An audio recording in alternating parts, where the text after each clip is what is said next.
2017 made me truly appreciate the importance of a good UI in gameplay, particularly with the HUD. Breath of the Wild started this train rolling for me. The default UI isn't terrible, but as you unlock new powers, it quickly goes out of control until the beautiful world is stained with far too much crap. I was very glad to turn on the Pro mode, which, while it still shows the hearts in the corner with no fade out option, it's a vast improvement over the core game. It's a lot easier to feel immersed in the world when you can actually see it. Now, minimaps are a useful feature, that was the only part I kind of missed, but Breath of the Wild made up for this by making the main map load instantly and be extremely useful. By combining those two, I can only look in horror when I see the regular HUD now.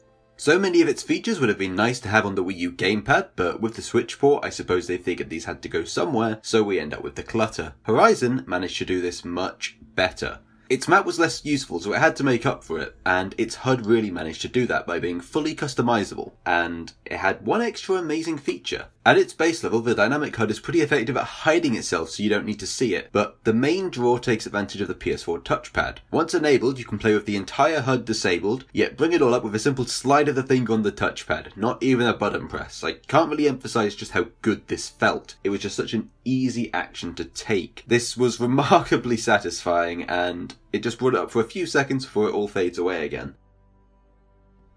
But Nier Automata takes the cake from last year. You play as an android, so some level of HUD is built into the story. And by some of it, I mean basically all of it. You get storage space to use on power-ups. For example, attack boost, speed boost, you know, all these kind of things. But the masterstroke is that the HUD is included in this setup. By removing HUD elements such as HP or the minimap, you can actually spend that to make your character more powerful. It felt immensely satisfying to turn off the minimap for a boost in damage, and having multiple setups let me enable the combat HUD for fights to display HP, or to have a separate map with just the minimap for exploring, and knowing I was actually getting perks for doing this was so good. Like, making the HUD a gameplay element was probably my favourite part of Automata, and the way the UI was used in this scene later on was probably my singular favourite moment in the entire game. I'm not going to spoil why. If you've played through the game, you'll know why I love this moment.